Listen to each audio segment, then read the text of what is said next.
Hi, thanks for coming.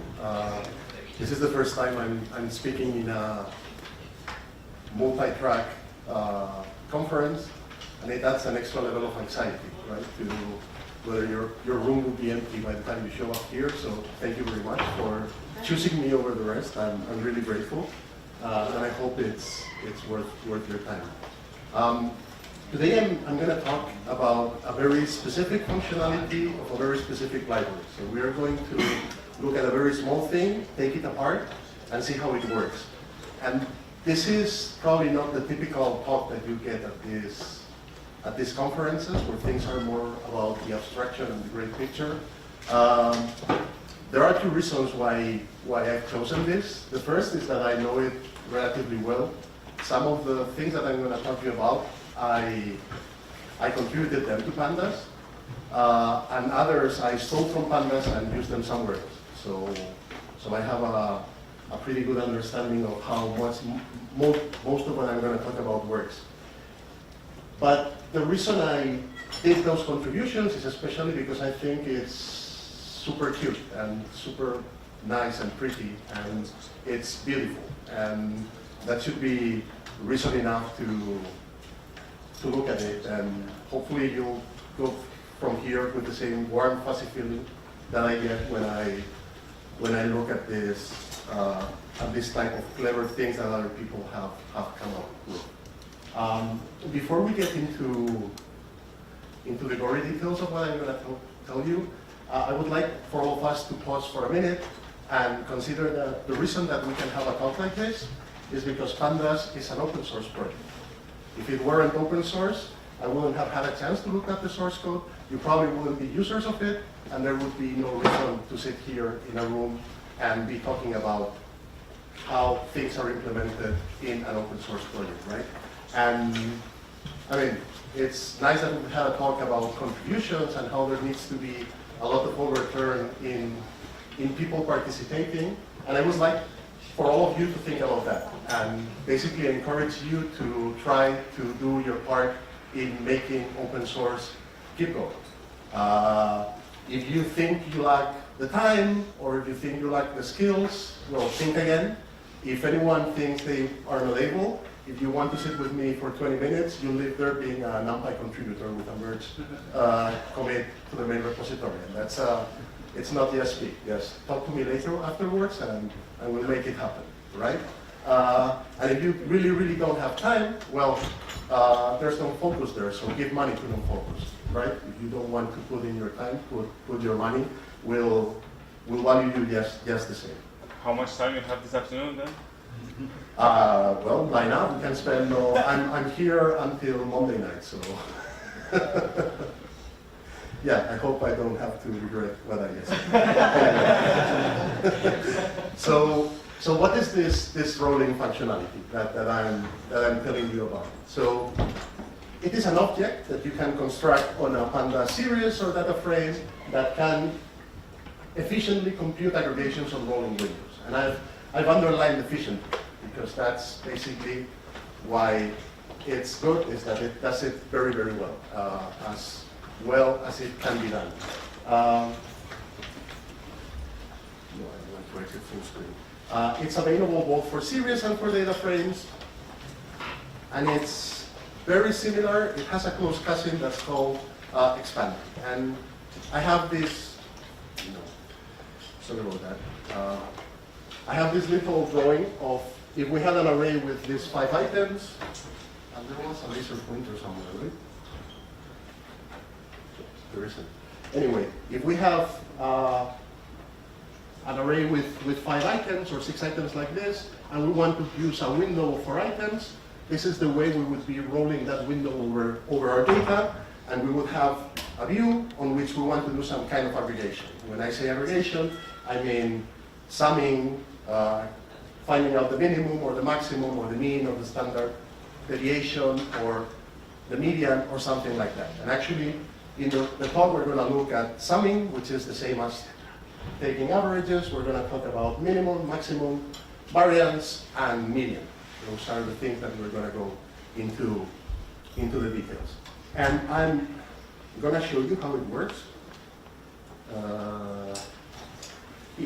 So I have a little notebook, and we said the magic is Shift, Command F. No, that's not it, but oh, it's here anyway. Follow, okay, so we import pandas. We're going to look at some nice pictures. So we have matplotlib inline, and we're going to try to import the Berkeley Earth land and ocean dataset. And I have to get here.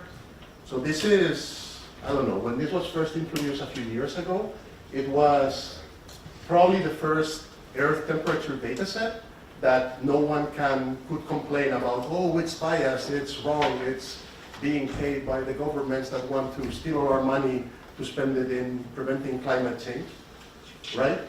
So it was like the first comprehensive data set that it was really, really hard to complain about its fairness without making a fool of yourselves. But this is probably 10 years ago. So basically what I've downloaded here is a record of the anomaly, which is the difference from the mean over some reference time of the global temperature by month since the beginning of 1850. So that's a lot of time. I'm gonna only look at the last 37 years, right? So since 1980, we want to have an index that is a date, and if we look at the last values here, yeah, so there's only until March. They haven't updated data for the last couple of months, or for the last month at least. So anyway, so this is what the temperature month by month looks for the last 37 years. Interesting thing, there's some seasonal variation even though it's a global average, because there's more land on the northern hemisphere than the south. So the whole world has more of a summer when it's summer in one of the two places, which I don't know which one it is right now, but you could think that one side of the world offsets the other, but it doesn't quite work like that. But yeah, this is data by month. If we want to look at it over years, we would say, give me rolling information on your data with a 12-month window, okay? So this is just an object on which we can say, okay, for the anomaly data set, give me the mean.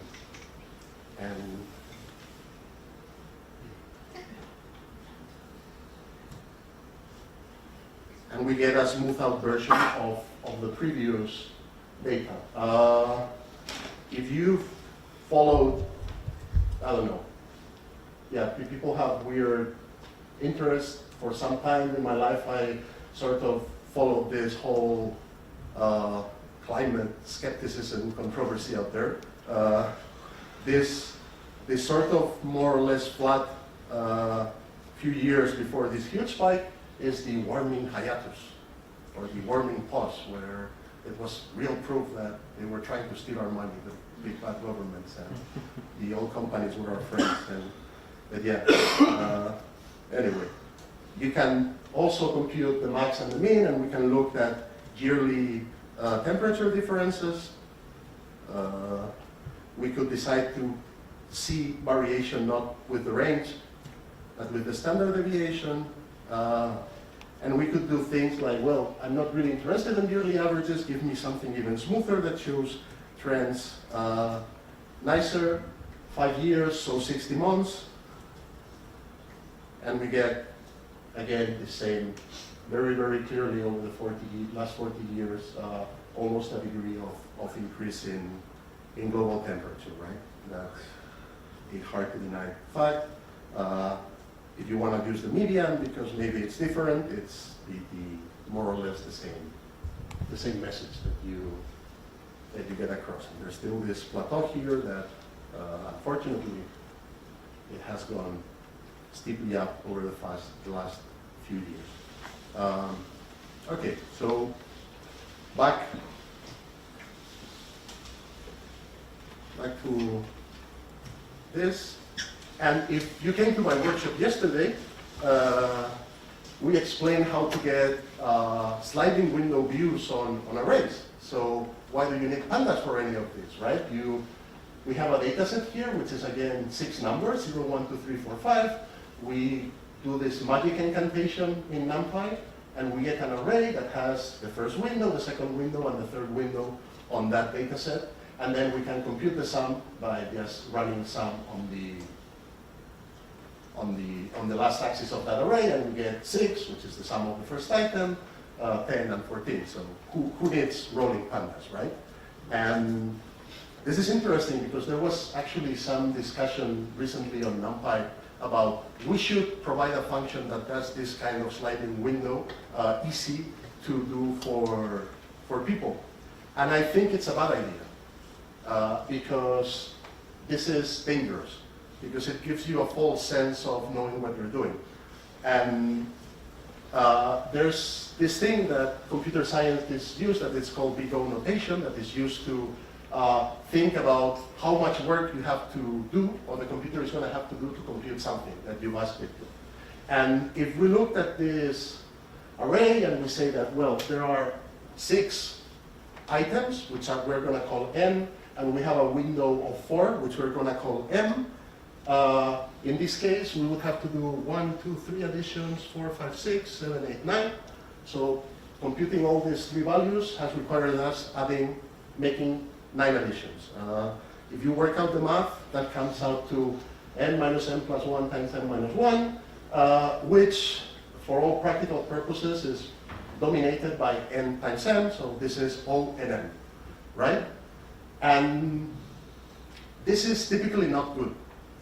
When you have to look at your data more than one time, that's a strong hint that there's probably a better way of doing it, right? And there's a great course on algorithms by Tim Rothgarden on Coursera, where he keeps asking, can we do better? Can we do better? And it's good to have that in the back of your mind. Even though premature optimization is the root of all evil, some kind of optimization is good to have in mind. And the big thing is that if you decide to have a long window, this can blow up your memory. You want to do a window of 60 items, multiplying the size of your data set. If it's very large by 60, it's probably not a good idea, okay? So the basic insight that allows you to do this thing efficiently is this one, right? That when you slide your window, most of your data stays the same in the window.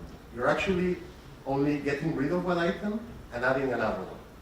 Right? So if you could somehow not have to redo all the calculations, but just take one thing out, throw another in, and compute the new aggregation easily, well, you would save a lot of time, right? And so this is like the big explanation. Even knowing this, I think that we're first going to talk about the sum, and if you're thinking of computing the sum, and they tell you, what about if you do this? It's like, oh yes, I know how to do it, right? I add one value, subtract the other. We're going to see that in a minute. That's the only one that I think, if I were left on an abandoned island with this to work on for the rest of my life, I might get the sum without knowing what it is. The rest, I don't think I would ever come up with them. So yeah, you have to trust other smarter people than you that have come across it. But I mean, you can feel clever by understanding how they were clever, if that makes sense, right? So as I was saying, sums are very easy. If you have the rolling sum over a window, the next window is going to be at the item that's coming in. You subtract the one that goes out of the window, you get the new sum over the full array. This is the actual number of work that you do, so it's basically two additions per item, linear. It's of the same order of the number of items. And this is as good as it gets, right? You cannot do much better than look at the item once or twice and come up with what we want. You cannot not look at all the items to compute the rolling sum, right? Now the thing is, it does get better and this is where these ideas that you might not have thought about ever may come in handy for something that you do completely different. And the idea here is that if you have a series like this, you can create another array, which is the accumulated sum of these items. So you have a 0 at the beginning, then we have 0 plus 0 is 0, plus 1 is 1, plus 2 is 3, plus 3 is 6, plus 4 is 10, plus 5 is 15, plus 6 is 21. And if we now wanted to compute the sum on any window whatsoever over our original array, we just have to get one item beyond the end, the item at the beginning, and subtract it. Right? So 15 minus 1 is 14. 15 minus 3 would be 12. So the sum of 3, 4, 5. Okay? And I mean, this is, wow, and I sorry that you don't share my excitement. It is super cool that you can do some work, store it somewhere, and then be able to compute. I mean, yeah, well, I mean, I find it very cool. It is, and aside from the coolness, it has practical applications, right? Because you can do the same thing in more than one dimension. If you have an image, and you compute this, if you compute the sums over the rows and the columns, so like this value here, 16, is the sum of everything in this top corner here, right? Now, if we want to compute the sum over an area, it works out to, we add this number with this one and we subtract this two. Now the idea is that this number is the sum of everything in this big rectangle. So we need to take out these two extra parts that we've added. So we subtract this, which removes this. We subtract this, which removes this. But oh, we've subtracted one twice. So we need to remove the one that we have here. We'll have to add it back so that we have the full thing. This is fancily called the inclusion-exclusion principle. It's a general concept in, well, it's a general concept. And it's good to have it in mind. If you've ever tried to solve Project Euler problems, one of the first is about computing the multiples of 3 and 5, but not of 15 or something. No, the multiples of 3 and 5 below, and you have to use the inclusion-exclusion principle. So that's another practical implementation. This is so useful that it's been invented at least twice. Mathematicians call them sum area tables. Image processing people call them integral images. And it was a key part of the Viola-Jones face detection algorithm, which is what happened around the beginning of the century when all of a sudden your camera was detecting faces, right? When you started seeing those tiny squares around faces in your images, it was this algorithm at work in the background. Well, plus some other stuff, yeah? But that was a big part of it. Okay, so yeah, latex. This must be a good talk, right? Yeah. If we look at the rolling variance, you might remember this from statistics or not, but you can compute the variance like this, where in the end you have the sum of the squares and the squares of the sum, right? So because we already know how to compute a rolling sum, if we keep rolling sums on x and x squared, we could compute the variance on a rolling window by doing this operation on those. And here happens something relatively interesting. And you might think of this as a messed up data set because we have a base value of, what's that, 1 billion, and we're adding a random noise of plus minus 1 to it, or plus 1 to it. But the thing is, if we compute the variance with this formula, we get a negative number. And the variance cannot be negative because it's a sum of squares, right? And this is the kind of thing that makes your code start giving square root of a negative number errors, and it looks really bad, and yeah, no one's happy. And I've had this happen to me in real life. So computing variance wrongly and having this happen to you. What's going on here is that floating point numbers have a limited precision, and if you have a number that can potentially be very big, which is this square here, you may lose the last digits of the difference, and all of a sudden things break down and you get a negative number, okay? and that's not good. This was my first contribution to Pandas, changing that to this, so I'm emotionally attached to it. And this is the kind of magic that you wouldn't figure out yourself in a million years, right? This guy, Welford, in the 50s or something like that, came up with the fact that you can update the mean of a number and the sum of squares from the difference using these formulas. If you take a pen and paper and start working them out, they do work. They also happen to be very numerically stable. So what this allows us is to, if I have the mean and the sum of square differences from the mean of a data set, I can add one other number to those and compute the new total, right? Once you have that, it's very easy to, well, it's easier to turn this around and say, instead of adding a number, I'm going to remove one.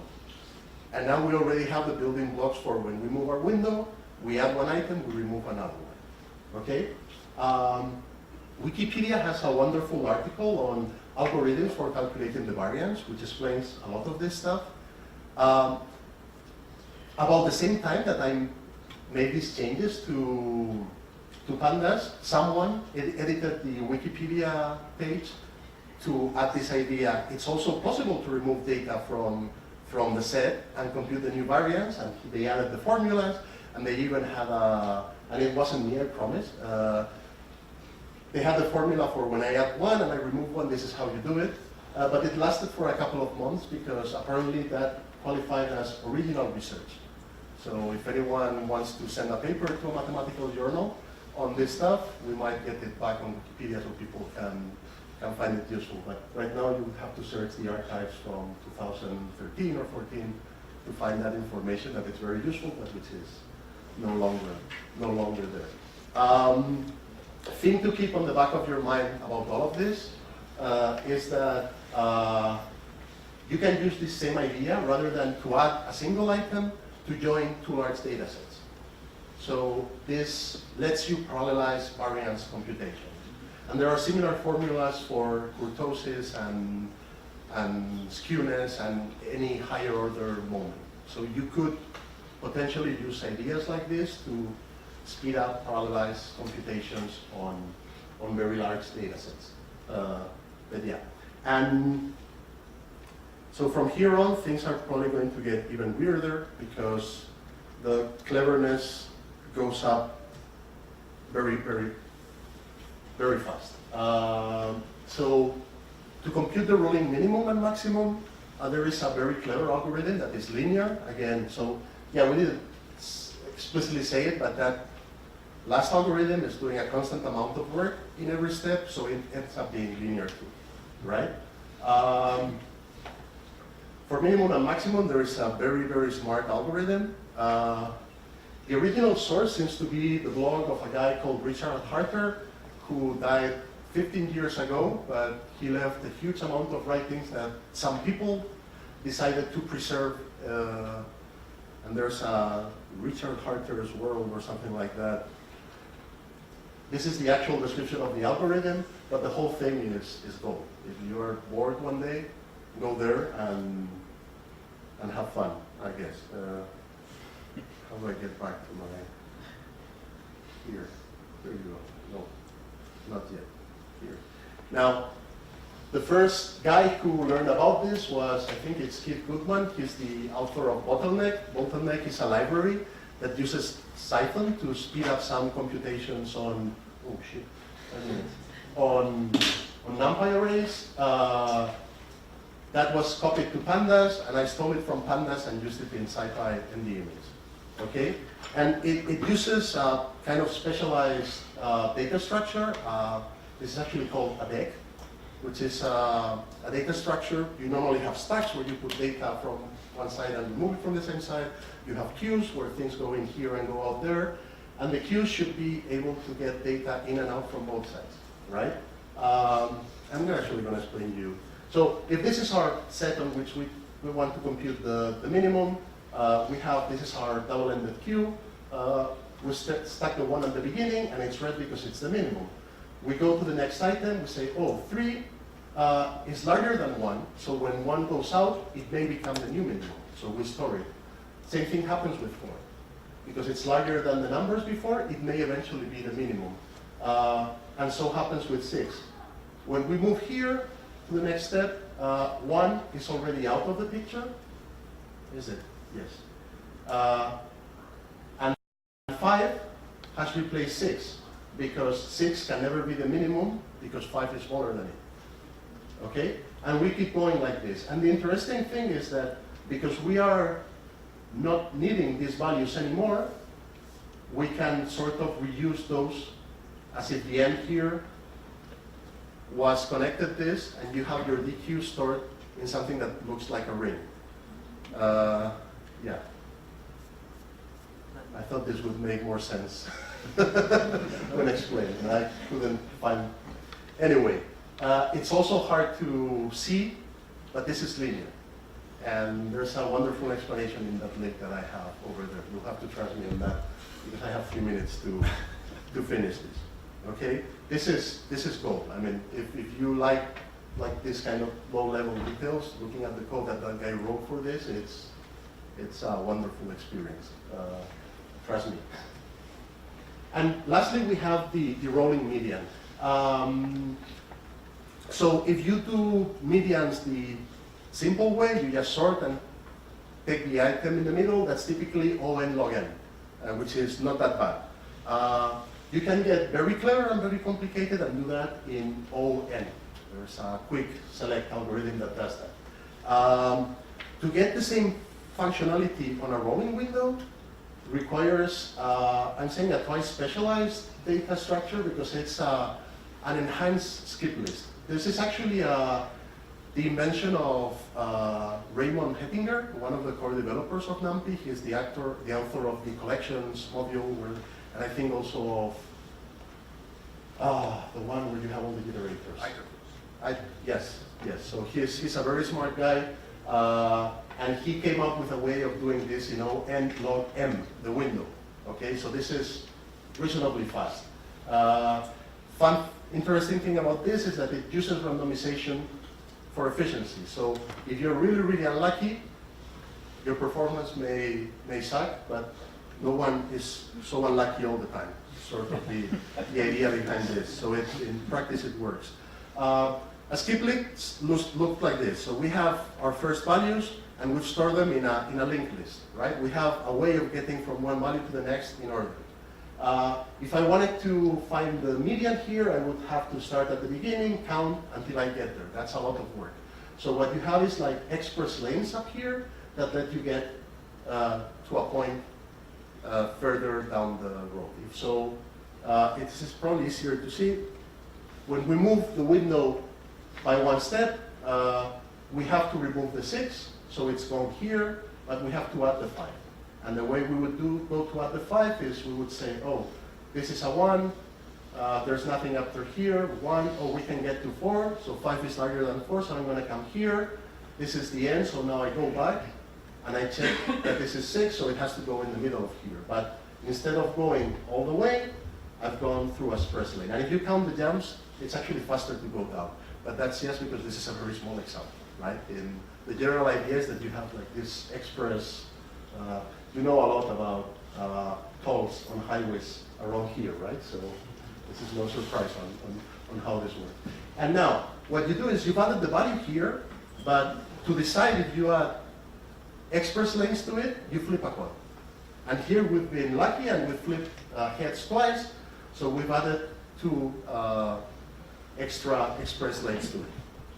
So when we move to the next item, we're going to remove the 3 at the 7. The 3 is gone. We've added the 7 the same way. This time with flip heads 1, so we've added an item here. There's none here, so we don't add a node here. And we keep doing that, right? And maybe now we flip heads at the beginning, and yeah, this whole structure remains efficient on an average sense.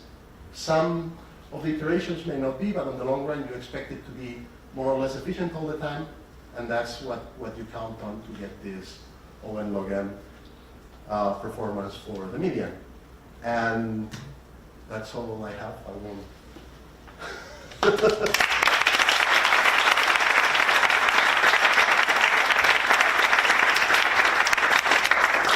Thank you, Jaime. We're going to have less time for questions. I think maybe that's it. Yeah? So when you were talking about the sun, Yes. you have introduced this cumulative sun, Yes. which reduces the number of operations, but introduces another problem, which is that you have to keep some more memory, no? Yes. So how much of a problem is this, and how do you deal with it? Well, it's actually a data set that is about the same size as your original data set. So that's typically not too bad. And that depends on many things. But things are bad, and that happens with NumPy a lot when you have to get the square of your data set in memory to do something fast. Then your speed is going to go down the drain because of that. But in some situations, this is very fast. And again, images, even the largest image that you can take with a camera right now, when you translate it into actual pixels, they're ridiculously small for what a modern computer can do.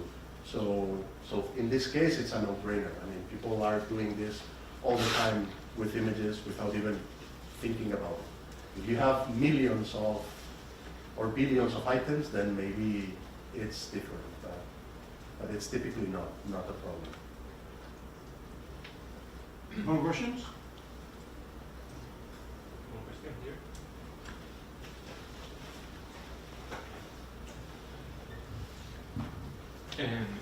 Thank you for the talk.